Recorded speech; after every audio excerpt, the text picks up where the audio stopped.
Okay. This is the Kung Fu Life podcast, and I'm your host, Leo. Episode 32. And I'm just taking a look actually at the Audacity sound waves, and this looks actually to be the best position that I've ever recorded this podcast in. So hopefully this is extra clear and you guys have no issues with the audio, but I guess we'll see. So like I said, this is episode 32, lessons learned. This one's about communication at work.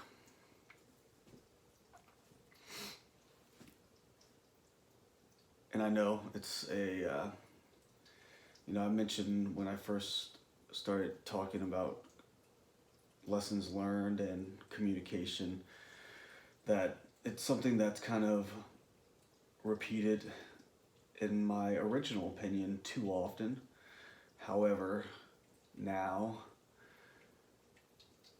I realize how important it is and how many times things are not communicated properly in the workplace and in the personal space as well. So you guys will probably get sick of hearing me talk about communication because it seems so mundane and unnecessary to talk about, because obviously you need to communicate clearly, but very, very few people do. So at work, my lead, whenever he sends me an email, I have to read through it at least 3 times to make sure that I understand what he's trying to say and where he's coming from.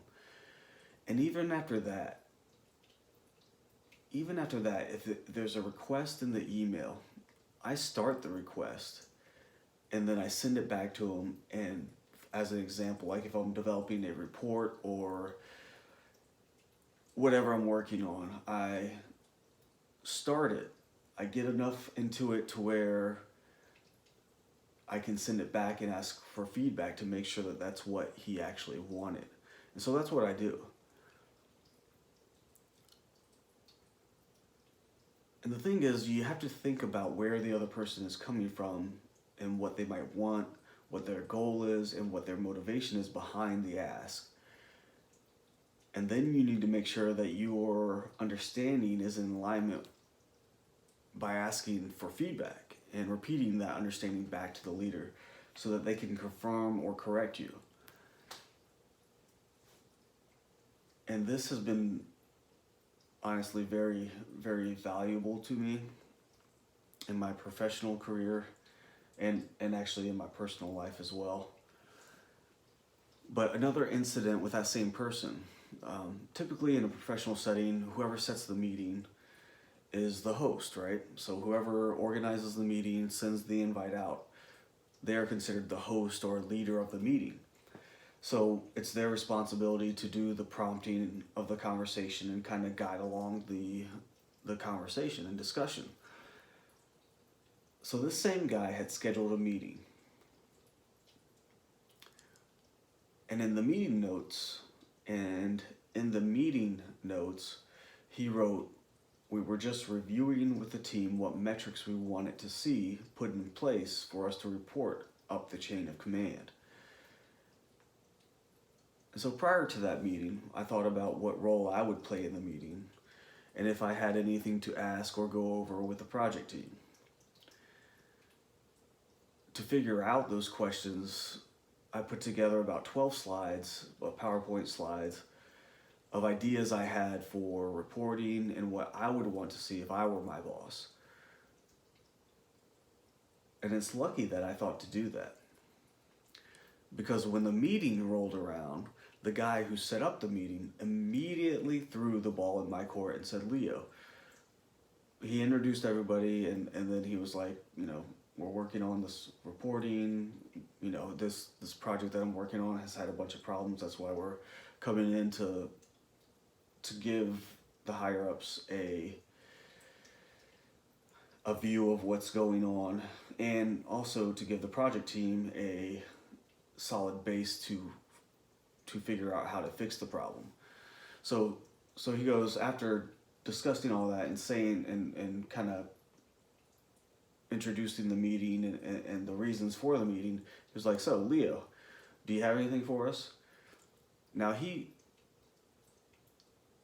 there was no forewarning of tasks that I needed to complete before the meeting or anything like that. He didn't say, hey Leo, can you put together some reports or some ideas and maybe review them in the meeting with the project team. Nothing like that was said, nothing. But luckily, I had set up those slides and I was able to reply with a, sure, let me share my screen. And so so then I proceeded to go over what I thought to be valuable reports. And my reports ended up being the major aspect of our final reports that we are sending up the chain of command. But the point is that even if someone you are working with or dealing with or living with is not a good communicator, you still need to figure out what they are communicating and proactively do things to prepare for that. Otherwise, you're going to get behind the ball.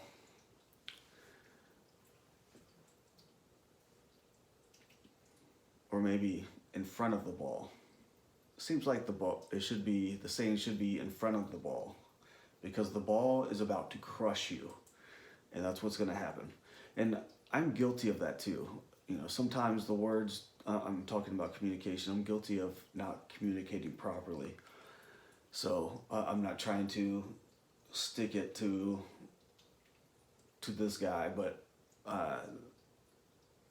sometimes for me as well, I make those mistakes, and sometimes the words do not flow well for me.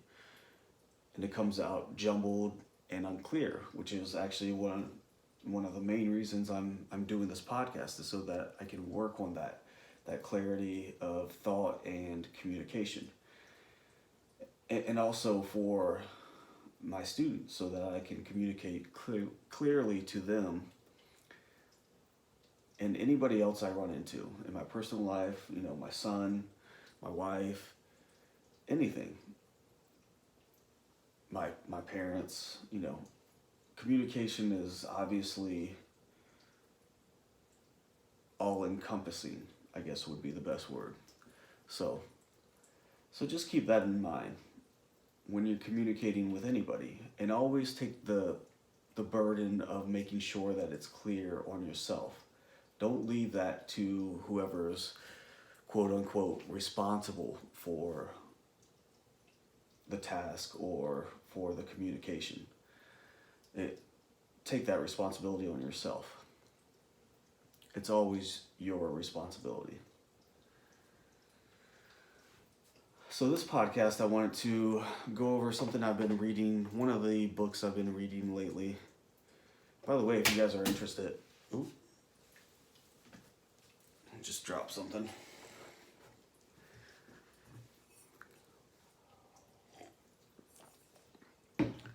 By the way, if you guys are interested in what I'm reading, obviously I read it on the podcast, but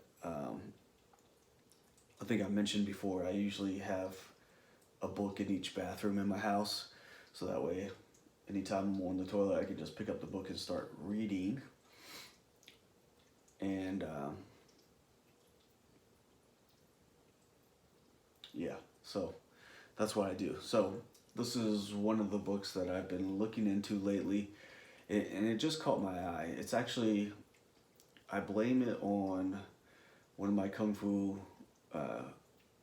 cousins, Sifu Moses of Riverside Kung Fu. You can check him out on the Instagram. Moses is a great guy, great Kung Fu, and he's definitely guilty for me chasing down this rabbit hole into the Bat Jam Do rabbit hole. because he likes to post a lot of stuff on Instagram, and he has some really good videos. So check it out if you get a chance. And he bought these items on his Instagram. And I saw it, and let me actually have, where did I put it? And I saw it, and I was like, it just caught my eye. It really caught my eye. Now, to give you a little history, I had never been interested really in the butterfly swords of Wing Chun. You know, the traditional butterfly swords are, in my opinion, they were ugly and didn't seem very functional. It seemed like a terrible knife, honestly, to me. And I've always liked knives. I've always had a thing for knives for some reason or another, and it's probably just a guy thing. I think all guys like knives. They're just cool. I mean, they're cool tools, and they're very useful. I carry pocket knives with me, and I used to have a vast expanse of knives, but unfortunately, there was an incident in my youth which where the police took most of them. They actually even took my butter knives. Isn't that ridiculous? But anyways, another story for another time, or maybe not. I don't know. I don't know if I want to share that story with everybody yet, or ever. But anyways, so I've always had an interest in knives, but I've never been interested in the Wing Chun butterfly knives for whatever reason. I just didn't like the look of them until Moses posted his well, he posted these. I'm doing a video, by the way, so I'm showing these to the video viewers. But he showed me these butterfly swords that have been, let's say, recreated by a man named Benny Ming, who is of the Moyat lineage. He's trained under some other Sifus as well, but you know, he claims the Moyat is his main Sifu. And you know, I've heard his name throughout the years, and so I thought I'd check it out. But the real reason why I wanted to check it out was because just looking at these knives, I was like, yeah, yes, I want to see what those are about. And they just felt to me like real. It felt to me like this. It felt to me like this is the Bat Jam Do. This is the Bat Jam Do that I want to train. And so I picked them up. I mean, they're fairly cheap on everythingwingchun.com. And they do, as Moses said in his post, they do get it to you very quickly, which is great. But these are very solid plastic Bat Jam Do knives. And there's a very specific design. I had never seen this design before in the Bat Jam Do. And I'm holding up clearly for the video. I'd never seen this design at all. I'd always seen the traditional, you know, thick, flat top edge, and then really rounded curve, bottom blade curve. And I never liked it. I had never liked that. It looked ugly to me. And even though those may be the proper ones, I don't know. But what I'm gonna go over today is Benny Ming's philosophy on this. So this is Benny Ming's book, Wing Chun Double Knives. Again, I got this on everythingwingchun.com.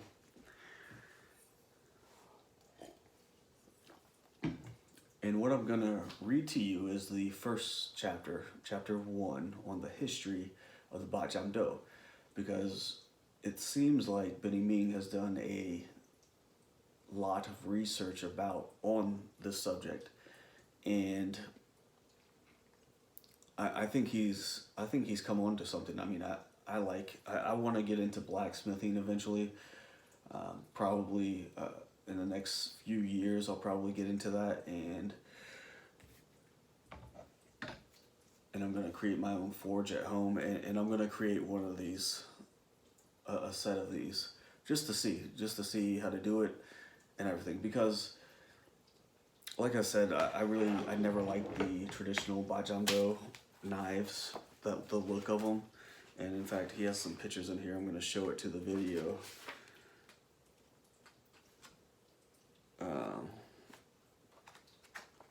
Well, actually, these are all the cooler looking Bajamdo. But here you go. Here's a picture he has. The light is kind of, there we go. If you can see that. So he has an illustration in his book of them. I thought he had some other pictures of the other kind of ugly knives, let's say.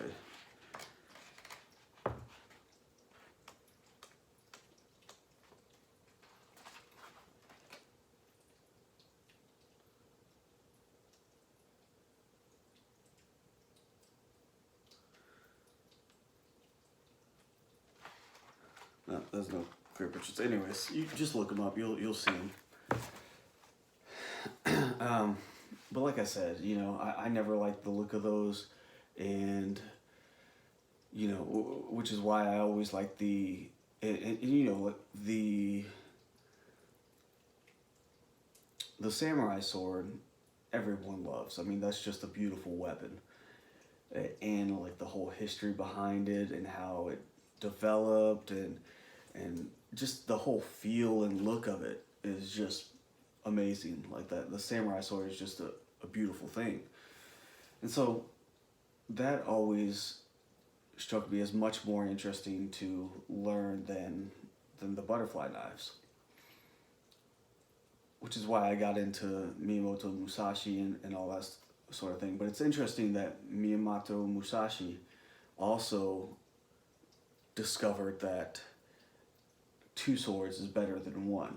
That's what one of his trademarks is, that he always fought with two swords. And it's just more efficient. It's just much better.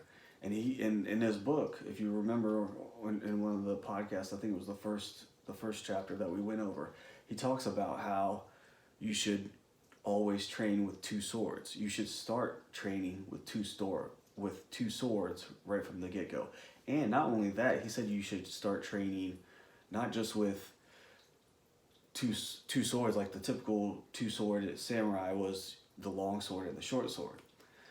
But he was saying that you should actually start training with two long swords, which makes it a little bit more difficult, but you know, you could probably learn, I mean, you could definitely learn a lot from that. So I just found it interesting that, you know, Wing Chun has always emphasized both hands, right? And of course, in the Bajamdo form, or the Bajamdo concept, you have two knives, right? And these knives just feel so much better. They just feel so much better than the old, you know, or the traditional flat ones. And it looks and feels more like a samurai sword. So it got me excited, and they are, and I do think that these would actually be, I don't know, let me say that because I don't really know enough to really comment on it. So I like it. I'm gonna look into it. It's inspired me to kind of get into it a little bit more. So that's why I'm doing this. That's why I'm doing this episode, that is. So without any further ado, let's get started. So chapter 1, history. Unraveling the history of Wing Chun's Bajamdo. Wing Chun Kung Fu has become one of the most widely practiced martial arts of the 20th century. Yet, its history remains aloof, enshrouded amidst myths. These myths pervade any study of the origin of Wing Chun's unique set of knives and the form employed to develop the structure needed to use them for self-defense, called Bajamdo. Since 1993, the Wing Chun Museum in Dayton, Ohio, has aggressively pursued leads throughout the world. It was an all-out effort to help the Wing Chun community identify its true roots and origins. Before discussing the details of the knives, some historical perspective is essential. First, to set the stage for the various approaches to the knives within the multiple branches of the Wing Chun family. The system was born out of the tumultuous transition from the Ming Dynasty to the Qing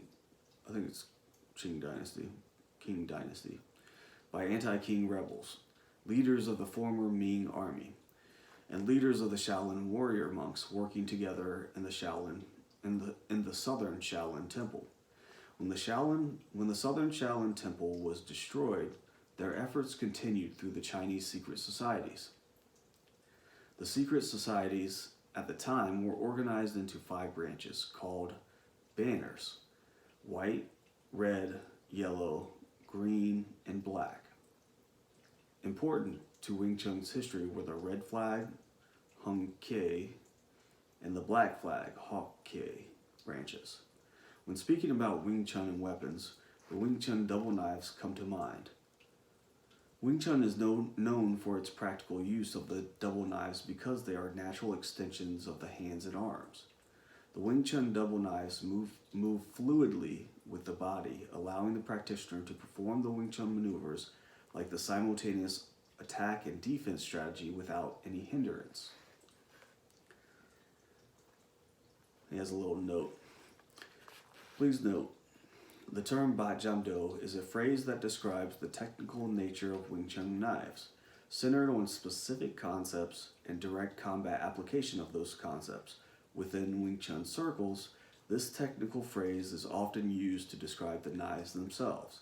However, a more accurate term to describe the knives is Shaolin double butterfly knives, or Silam Wu Dip Sing Dao.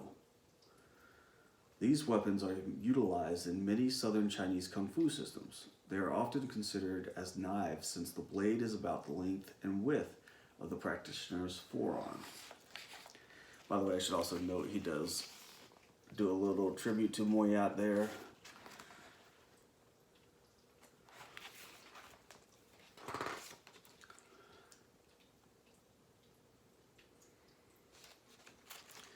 The origins of all lineages of Wing Chun trace back to Southern Shaolin. What we know today as the Wing Chun Bat Jam Do has its roots in the Southern Shaolin double butterfly knives, or Wu Dip Sung Dao. In the earliest versions of Wing Chun, as evidenced by red flag and black flag lineages, they maintained the combat teaching and training for the knives. These two lineages do not keep a formal knife set form or sequences that are taught from one generation to another. The 8-section fixed pattern format is a relatively modern development in the history of Wing Chun. In Wing Chun, learning the double butterfly knives is considered to be an advanced level, which is only taught after having proficiency in the stages of the system. In many cases, only a few students In many cases, only a few chosen students are taught the double butterfly knives because of the high level of skill required for understanding the nature of Wing Chun and how the butterfly knives are woven into the system. Because of this, the knowledge of the double butterfly knives is considered very sacred and is protected secretively. Although there are those who perform and practice the Wing Chun double butterfly knives today, very few people are familiar with the history and background from which the swords originated. The evolution of the Wing Chun butterfly knives we use today progressed through 3 stages of development. The first stage was as a defensive, non-killing weapon created by the Shaolin monks. Initially, the butterfly knife was very different from the Wing Chun double butterfly knives we see today. The butterfly knife was designed to meet the training and defense needs of Shaolin monks. In harmony with Buddhist philosophy and teachings, the monks developed the weapon for parrying and cutting, not for killing. Consequently, the blade was shaped and structured with dull edges top and bottom to be used for deflection of an opponent's weapons, as indicated in the attached drawing Only the first 3 inches, the curved part of the blade, was sharpened. The remainder of the edge, top and bottom, was solid and dull for parrying and non-lethal striking purposes.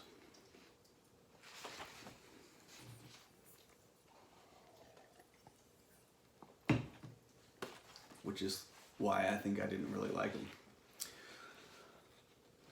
In the Shaolin Temple, the butterfly sword was not mass-produced to a specific length. Instead, the length of each butterfly sword was customized to the practitioner.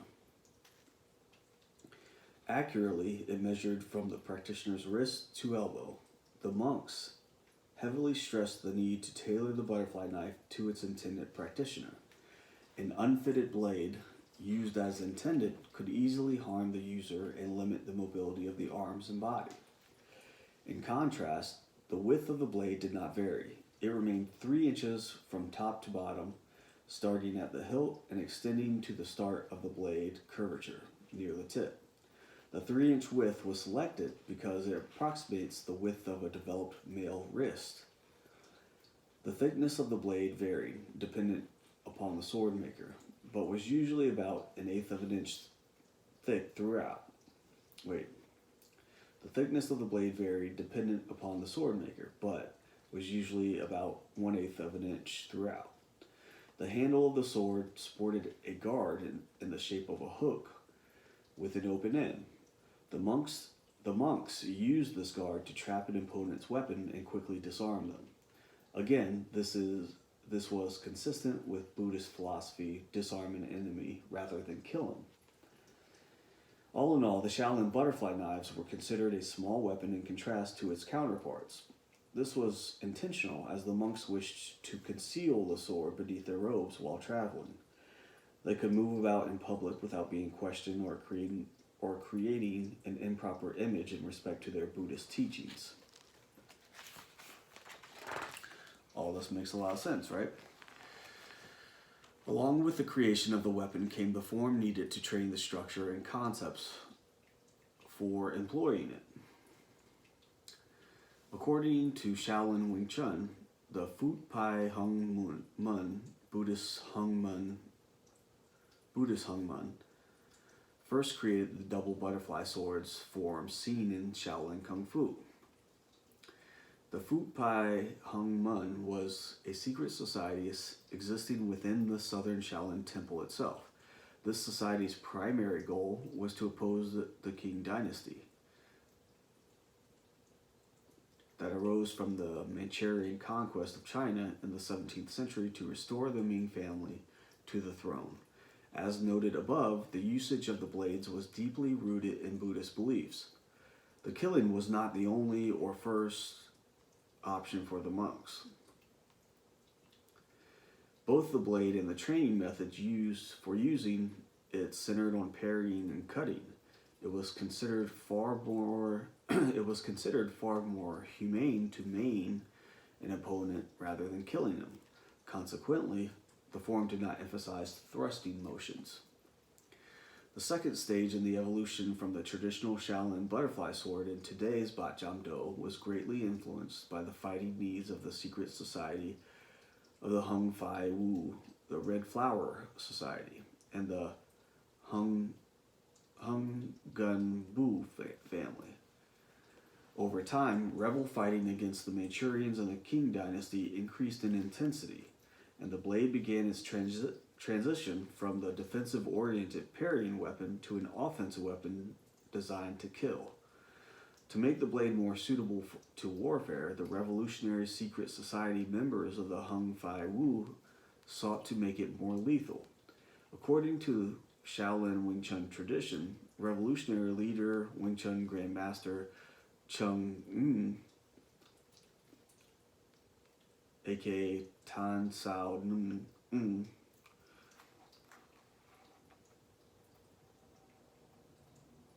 modified the traditional butterfly sword to create a practical battlefield weapon. Although the changes he made initially were subtle, they did result in a lethal weapon.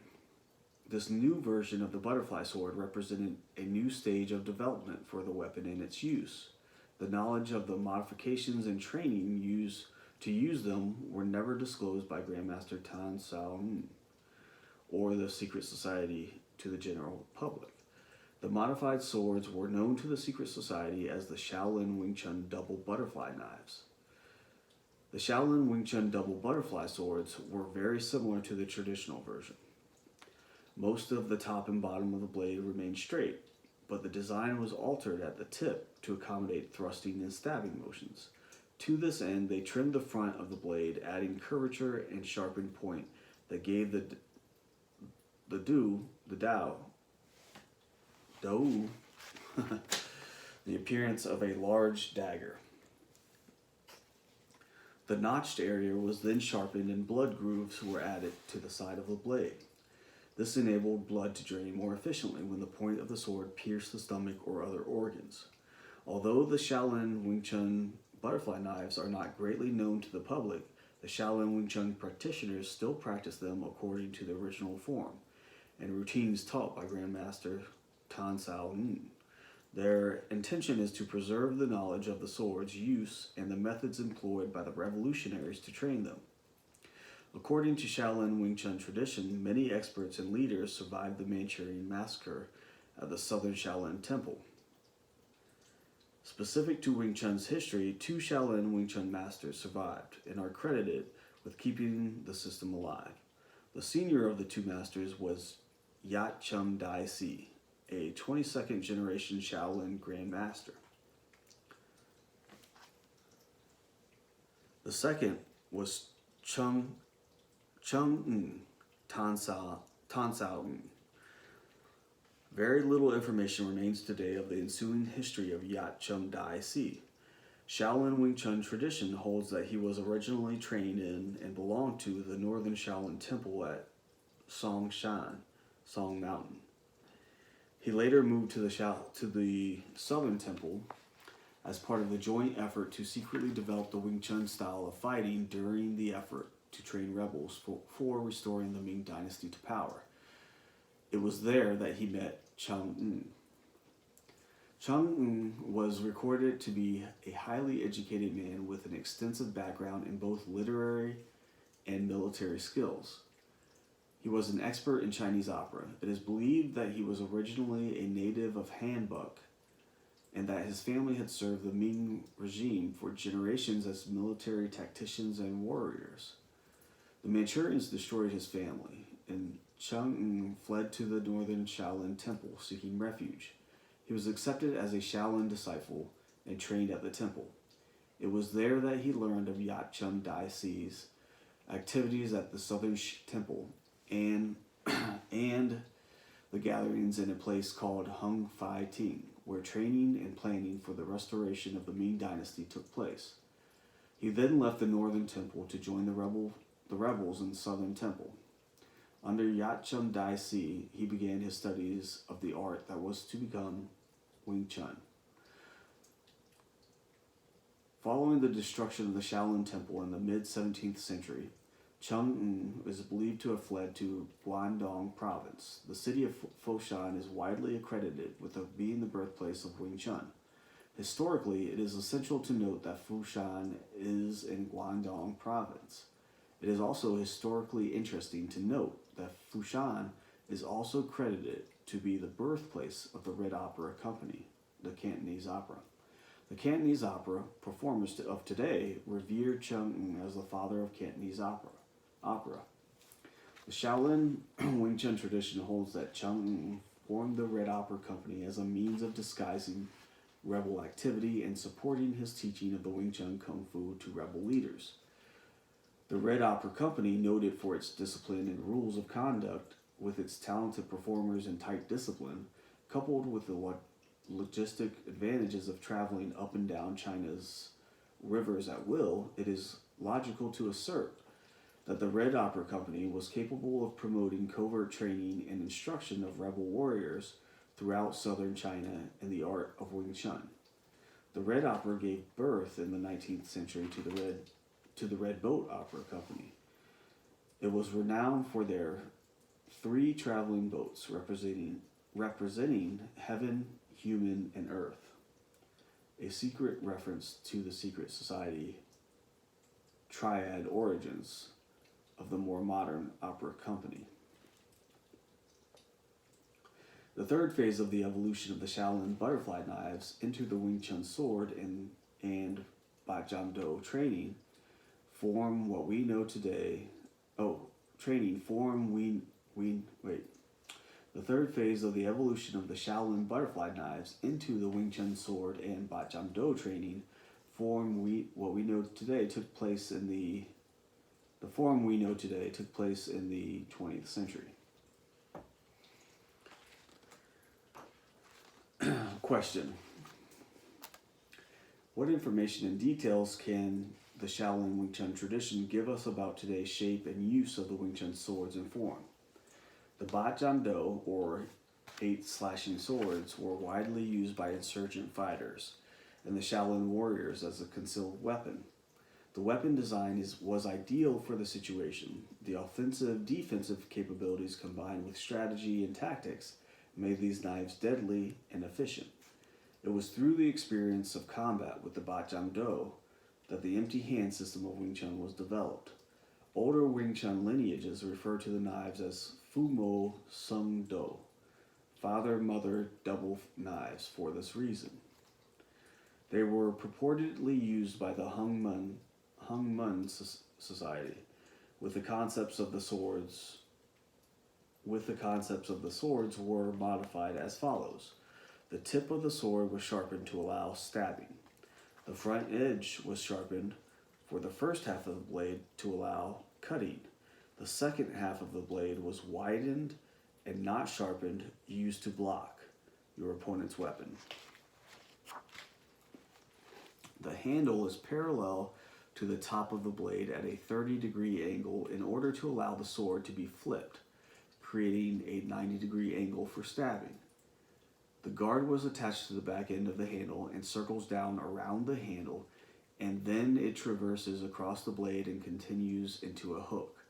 These modifications changed the swords from short defensive weapons to lethal combat and assassination weapons. Today, they can still be considered a personal weapon for concealment. The current popular design of the knife is not true to its historic applications or design. The original design of the blade was lost as the understanding of the function was not passed on. The blades must contain all of the following characteristics: piercing, stabbing, slashing, crashing, all on the bladed part. Catching, slapping the flat of the blade, that's why it's so thick, and crushing. The handle and the blade design must be at the proper angle to be used with a reverse grip. The flipping of the knives is a change in grip, not a showmanship function.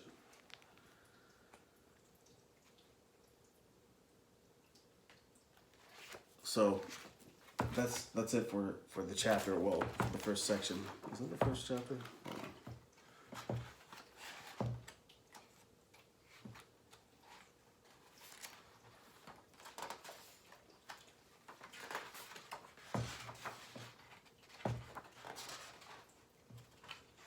So, yeah. Anyways, so that's the part that I want to go over. Again,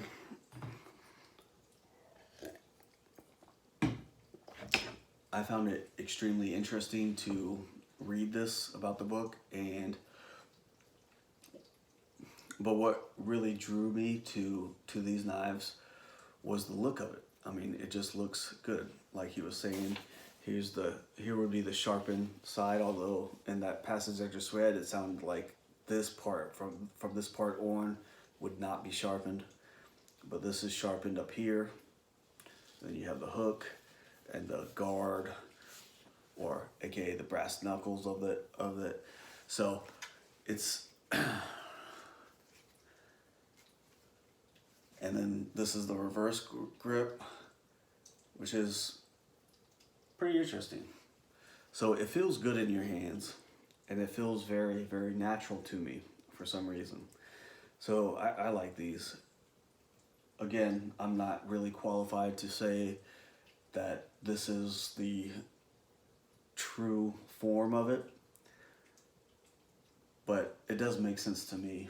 And you know, it sounds like Biddy Ming did do a bunch of research into it and study, so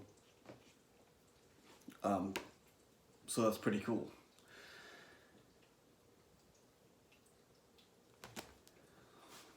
So with that, you know, take that for what it's worth. I hope you guys found that as interesting as I do. The book is very interesting, and you know,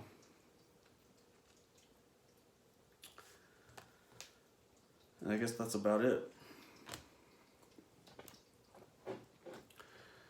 So, Muay Thai Clan news. You guys should all check out the. I saw a video clip on the Detroit Kung Fu Academy Instagram of one of my Sihings, Long Yat Tung, aka Owen Matson, his interview with Claudino Costa, who is a Brazilian police officer and Wing Chun practitioner under the Leo Amura family lineage, who also has a fantastic reputation. But it's a very interesting video on Wing Chun and really how to approach the study of Wing Chun. So it's a short video, so check it out and learn something. I mean, obviously a Brazilian police officer. I think anybody who knows anything about Brazil probably knows that, you know, police officers in Brazil deal with a lot of violence. So they have a lot of practical hands-on experience. And so he has a very unique point of view, I would say, and it comes across in the interview, and it's good information. So check it out, Detroit Kung Fu Academy on Instagram.